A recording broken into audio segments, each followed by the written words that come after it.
بسم اللہ الرحمن الرحیم۔ السلام علیکم محترم ناظرین کرام، قصے اور واقعات کے سفر میں ایک بار پھر خوش آمدید۔ محترم ناظرین کرام، کسی گاؤں میں ایک نوجوان رہتا تھا۔ وہ یتیم تھا۔ بچپن میں ہی اس کے ماں باپ کا انتقال ہو گیا تھا۔ اس نوجوان کا والد اس کے لیے کچھ دولت چھوڑ کر مرا۔ وہ دولت اتنی نہ تھی کہ اس پر پوری زندگی گزاری جا سکے۔ بہرحال وہ جوان تو ہو گیا تھا۔ اس نوجوان کا کوئی بھائی اور بہن نہ تھی۔ اس کی شادی ایک خوبصورت نوجوان لڑکی سے ہوئی جو بظاہر اپنے اندر تمام خوبیاں رکھتی تھی اور اس کو اپنی بیوی سے بہت محبت تھی۔ کیونکہ اس دنیا میں وہی اس کا ساتھی تھی، لہٰذا اسے اپنی بیوی سے بے حد محبت تھی۔ وہ ایک دن کی جدائی بھی برداشت نہیں کر سکتا تھا۔ نہ وہ کام پر جاتا تھا اور نہ ہی گھر سے نکلتا تھا، بلکہ ہر وقت گھر میں ہی رہتا تھا۔ اس کی بیوی نے اس سے کہا کہ باپ دادا کی دولت پر کب تک گزارا کریں گے؟ تم بھی جاؤ اور کچھ کما کر لاؤ۔ پہلے تو مزدوری پر جاتے تھے، اب تم کام نہیں کرتے، ایسے کیسے گزارا ہوگا؟ اگر تم یوں ہی رہے اور سارا دن گھر میں بیٹھے رہے اور کوئی کام نہیں کیا تو بہت جلد ہم پر غربت چھا جائے گی اور فاقہ کی نوبت آ پہنچے گی۔ شوہر نے کہا، کیا کروں؟ تمہاری محبت اور الفت مجھے باہر جانے ہی نہیں دیتی اور تمہاری جدائی برداشت نہیں ہوتی، اور تم جیسی نیک صورت اور نیک سیرت عورت کو چھوڑ کر میں کیسے باہر چلا جاؤں؟ میں تمہیں چھوڑ کر کہیں نہیں جاؤں گا۔ اس کی بیوی نے کہا کہ زمانے کا یہی دستور ہے کہ مرد باہر جا کر کماتے ہیں۔ تمہارے جیسا خیال اگر ہر کسی کا ہو جائے تو لوگ بھوکے مر جائیں اور کوئی بھی کمانے کے لیے باہر نہیں نکلے۔ لہٰذا یہ نہیں ہو سکتا کہ تم گھر بیٹھے رہو اور غربت آ جائے۔ لیکن وہ نوجوان نہ مانا۔ اس کی بیوی نے ایک تدبیر سوچی۔ اس نے کہا، اگر تم مجھ سے محبت کرتے ہو تو 1 سال کے لیے تمہیں اس گاؤں کو چھوڑنا پڑے گا۔ شوہر نے کہا کہ یہ نہیں ہو سکتا، میں تمہیں 1 لمحے کے لیے بھی چھوڑ کر باہر نہیں نکل سکتا، اور تم مجھ سے 1 سال کے لیے جدا ہونے کا کہہ رہی ہو۔ اس لڑکی نے کہا، اگر تم واقعی ہی مجھ سے محبت کرتے ہو اور تم محبت کے سچے دعوے دار ہو تو تمہیں یہ میری خواہش پوری کرنی پڑے گی۔ جب نوجوان نے یہ سنا کہ وہ محبت کے ثبوت کے طور پر جدائی مانگ رہی ہے تو اس نے کہا، ٹھیک ہے، اگر تمہاری یہ خواہش ہے تو میں تمہاری خواہشات کو پورا کرنے کے لیے 1 سال کے لیے گاؤں کو چھوڑ دوں گا اور شہر جا کر کچھ کماؤں گا۔ لڑکی بہت خوش ہوئی کہ چلو کسی طرح وہ کمانے کے لیے راضی تو ہوا، اور لڑکا 1 سال کے لیے شہر کو چھوڑ کر چلا گیا۔ بیوی نے شوہر کو باہر بھیج دیا، لیکن ایک دن بھی نہیں گزرا تھا کہ اس کے دل میں خواہش پیدا ہونے لگی کہ میرا شوہر چلا گیا اور میں تنہائی کی آگ میں جل رہی ہوں۔ اس نے سوچا، میں 1 دن گزارا نہیں کر پا رہی تو پورا سال کیسے گزارا کروں گی؟ اور اس نے سوچا کہ میں نے ہی اس کو مشورہ دیا، اب مجھے ہی اس جدائی کو جھیلنا پڑے گا۔ اب اس نے پورا 1 سال صبر اور تحمل کے ساتھ گزارا۔ ہر ایک مرد اور عورت کے اندر نفسانی خواہشات لازمی چیز ہے۔ ایسا نہیں ہو سکتا کہ کوئی مرد اور عورت نفسانی خواہش کے بغیر زندہ رہ سکیں۔ لیکن نفسانی خواہش کے لیے اگر شیطان آپ کو بہکائے تو بہکنا نہیں ہے۔ لیکن وہ عورت بہکنے کے لیے تیار تھی۔ وہ عورت نماز پڑھ کر سونے لگی تو ابلیس اس کے پاس پہنچ گیا اور اس کو مختلف طریقوں سے بہکانے لگا۔ اب اس عورت کے نفس امار اور نفس صالح کے درمیان جنگ ہونے لگی۔ اس عورت پر اس کا نفس امارہ غالب آ گیا اور شیطان کی جیت ہو گئی۔ ایک رات اس کو پتہ چلا کہ اس کے محلے میں ایک مشہور طوائف رہتی ہے اور وہ بہت بوڑھی ہو چکی ہے۔ وہ رات کے وقت نکلی۔ اس نے جا کر طوائف سے کہا کہ میرا شوہر کمانے کے لیے شہر گیا ہوا ہے اور میں نے ہی اس کو بھیجا ہے۔ وہ پیسے تو بھیجتا ہے لیکن خود نہیں آتا۔ اس کو گئے ہوئے 1 سال ہو گیا ہے۔ 1 سال میں نے بہت صبر سے کام لیا اور اپنے آپ کو روک کے رکھا، لیکن اب مجھ سے صبر نہیں ہوتا۔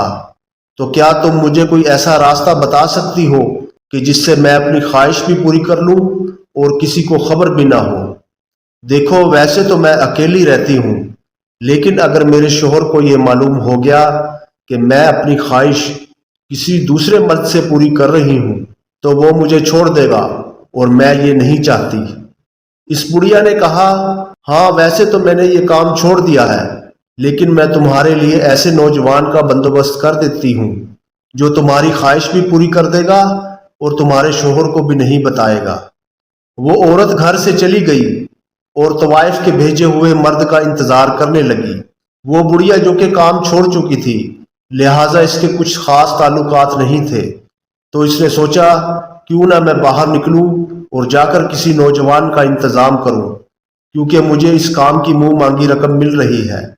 وہ گھر سے باہر نکلی اور چلتے چلتے ایک پہاڑی علاقے میں پہنچی جہاں پر کوئی بھی نہیں تھا، اور اس کو اس جگہ سے گزرنا ہی تھا۔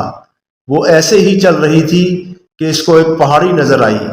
اس پہاڑی کے پاس ایک غار تھی۔ اس نے سوچا کہ رات بہت ہو گئی ہے، تو میں رات کو پناہ لینے کے لیے غار میں جاتی ہوں۔ وہ غار میں داخل ہوئی تو اس غار میں مدھم سی روشنی نظر آئی۔ اس کو بہت حیرت ہوئی کہ اس ویرانے میں ایسی روشنی۔ اس روشنی میں ایک نوجوان بیٹھا ہوا تھا اور اس کا چہرہ دوسری طرف تھا، اور وہ نوجوان بیٹھا رو رہا تھا۔ اس بڑھیا نے اس نوجوان سے کہا کہ تم کون ہو اور اس وقت یہاں پر کیوں رو رہے ہو؟ اس نوجوان نے اس بڑھیا کی طرف مڑ کر دیکھا تو وہ بڑھیا اس نوجوان کو دیکھ کر حیران رہ گئی کہ اس نے ایسا خوبصورت نوجوان کبھی نہیں دیکھا تھا۔ اس نوجوان نے کہا کہ میرے پاس کوئی آسرا نہیں، کوئی گھر نہیں، میرے گھر والوں نے مجھے گھر سے نکال دیا ہے، لہٰذا میں اس غار میں پناہ لیے ہوئے ہوں۔ 7 دن سے میں یہاں پر ہوں اور میرے پاس کھانے کو کچھ بھی نہیں ہے۔ مجھے ایسا لگتا ہے کہ میں موت کے بہت قریب پہنچ چکا ہوں۔ اس نوجوان نے بڑھیا سے کہا کہ تم یہاں کیا کر رہی ہو؟ تو اس بڑھیا نے جواب دیا کہ میں ایک نوجوان کو تلاش کر رہی ہوں جو میرا بہت اہم کام نمٹا سکے۔ اگر تم یہ میرا کام کر دو تو میں منہ مانگی رقم تمہیں دوں گی اور پیٹ بھر کر کھانا بھی تمہیں ملے گا۔ اس نوجوان نے کہا کہ میں تمہارا ہر کام کرنے کے لیے تیار ہوں، بتاؤ کیا کام ہے اور کہاں جانا ہے؟ اس بڑھیا نے کہا کہ میرے پیچھے چلتے آؤ۔ تو نوجوان اس بڑھیا کے پیچھے پیچھے چلنے لگا اور پہاڑیوں کو چھوڑ کر وہ دونوں وہاں پر پہنچ گئے جہاں اس نوجوان لڑکی کا گھر تھا۔ بڑھیا نے اس لڑکی کے گھر کا دروازہ کھٹکھٹایا اور کہا کہ میں نے تمہارے لیے اس نوجوان کا بندوبست کر دیا ہے جو تمہارا کام کر دے گا۔ اب تمہارا جو بھی کام ہے وہ تم اس سے کروا سکتی ہو، بس اس کام کے عوض تم اس لڑکے کا پیٹ بھر دینا۔ یہ سن کر اس عورت نے دروازہ کھولا اور سامنے اس حسین نوجوان کو دیکھا جو اس کے شوہر سے بھی زیادہ حسین تھا، اور وہ 14ویں کے چاند جیسا تھا۔ یہ دیکھ کر اس نے بڑھیا سے کہا کہ واہ، تم نے بہت عمدہ کام کیا ہے۔ پھر اس نے نوجوان سے کہا کہ کیا تم اندر آنا پسند کرو گے؟ وہ نوجوان ڈرتے ڈرتے اندر داخل ہوا اور مکان کا جائزہ لینے لگا۔ اتنے میں وہ نوجوان لڑکی اس کے لیے کھانا لے کر آئی، اور اس نوجوان نے پیٹ بھر کر کھانا کھایا، اور کھانا کھا کر وہ نوجوان اس لڑکی کی طرف متوجہ ہوا اور اس نے کہا، بتائیں اب مجھے کیا کرنا ہے؟ یہ سن کر اس عورت نے دروازہ بند کر لیا اور اس نوجوان کے سامنے برہنہ ہو گئی۔ اس نوجوان نے جب اس عورت کو برہنہ دیکھا تو اس نے اپنی آنکھیں پھیر لی۔ نوجوان نے کہا، کیا اس کام کے لیے تم نے مجھے بلایا ہے؟ اس عورت نے کہا کہ میرا شوہر 1 سال کے لیے گھر سے باہر گیا ہوا ہے اور میری خواہش پوری کرنے والا کوئی نہیں ہے۔ مجھے ایک ایسے نوجوان کی تلاش تھی جو میرے شوہر کو بھی نہ بتائے اور میری خواہش بھی پوری کر دے اور میرا یہ راز بھی کسی کو نہ بتائے، اور تم مجھے مل گئے ہو۔ اس نوجوان نے کہا کہ یہ راز تو تب ہی ہوگا جب میں تمہارے ساتھ کوئی گناہ کروں گا۔ اس عورت نے کہا کہ یہاں پر تمہیں دیکھنے والا کون ہے؟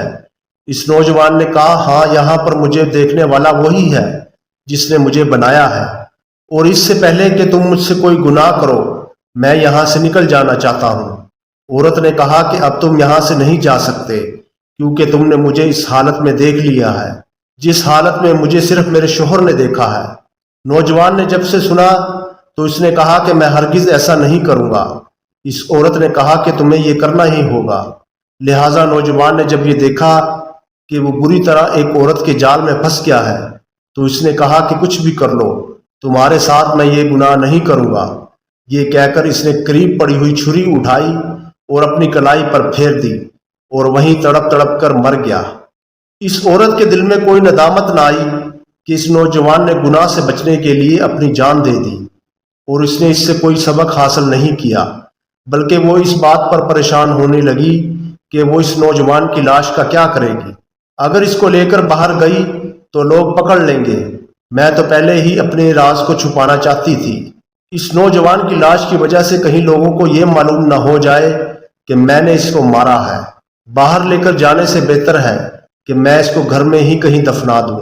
لہٰذا یہ سوچتے ہی اس نے گھر میں ایک گڑھا کھودا اور نوجوان کو اس میں دفنا کر اس گڑھے کو زمین کے برابر کر دیا۔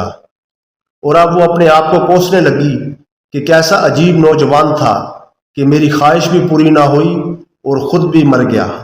وہ ایسے ہی سوچنے بیٹھی ہوئی تھی کہ دروازے پر دستک ہوئی۔ اس نے پوچھا کہ کون؟ تو جواب ملا کہ میں تمہارا شوہر ہوں۔ وہ خوشی میں پاگل ہو رہی تھی کہ آج اس کا شوہر واپس آ گیا ہے۔ اس نے دیکھا کہ اس کے شوہر کے پاس ایک پنجرا ہے اور اس میں ایک خوبصورت طوطا ہے۔ اس نے طوطے کو دیکھتے ہی کہا، ارے یہ تو بہت خوبصورت طوطا ہے۔ اس کے شوہر نے کہا کہ میں اس کو تمہارا دل بہلانے کے لیے لایا ہوں، یہ تمہیں بہت خوش کرے گا۔ یہ بہت ساری چھپی ہوئی چیزوں کے بارے میں بتلا دیتا ہے۔ تم اکثر کوئی چیز رکھ کر بھول جاؤ تو یہ تمہیں اس کی جگہ بتا دیا کرے گا۔ عورت یہ سن کر بہت خوش ہوئی اور وہ اس طوطے کو لے کر گھر کے اندر آ گئی اور پھر پہلے کی طرح ان کی زندگی پرسکون گزرنے لگی۔ پھر اس نے سوچا کہ اچھا ہی ہوا میں نے کسی نوجوان کے ساتھ بدکاری نہیں کی، ورنہ مجھے اپنا گناہ چھپانا پڑتا۔ لیکن وہ یہ بھول گئی تھی کہ جس کے سامنے وہ برہنہ ہوئی تھی اس کی لاش ابھی بھی اس کے گھر میں موجود تھی۔ ایک دن ایسا ہوا کہ عورت گھر سے باہر گئی ہوئی تھی۔ اس عورت کا شوہر اور طوطا گھر میں اکیلے تھے۔ اچانک ہی طوطے نے کہنا شروع کر دیا کہ کھودو یہاں پر کچھ ہے، کھودو یہاں پر کچھ ہے۔ تو وہ نوجوان ابھی کچھ سمجھ نہیں پا رہا تھا، لیکن اس کو یقین تھا کہ طوطا جب بھی کہتا ہے سچ ہی کہتا ہے۔ لہٰذا اس نے صحن کو کھودنا شروع کیا تو اس نے دیکھا کہ ایک بوری ہے۔ اس نے اس کو کھولا تو اس میں ایک لاش نکلی، لیکن لاش بالکل ہی گل سڑ چکی تھی۔ اب جیسے ہی عورت گھر آئی تو شوہر نے پوچھا کہ بتاؤ لاش کہاں سے آئی؟ اور جب شوہر نے سختی کی تو اس نے سچ اگل دیا کہ آپ جب 1 سال کے لیے باہر چلے گئے تو میں نے اپنی خواہش پوری کرنے کے لیے اس نوجوان کا انتخاب کیا۔ اور پھر اس نے پوری کہانی سنائی تو شوہر نے کہا، میں نے تمہارے بغیر ایک پل نہ گزارا اور تم نے میرے بغیر یہاں پر گناہ کا ارادہ کیا اور خیانت کی، لہٰذا اب میں تمہارے ساتھ ایک پل بھی نہیں رہ سکتا۔ اور یہ کہہ کر اس نے عورت کو طلاق دے دی۔ دوستو، اللہ ہی ہمارے رازوں کو چھپانے والا اور عزت دینے والا ہے۔ دعا ہے کہ اللہ تعالی ہمیں نیکی کرنے اور برائی سے بچنے کی توفیق عطا فرمائے۔ آمین یا رب العالمین۔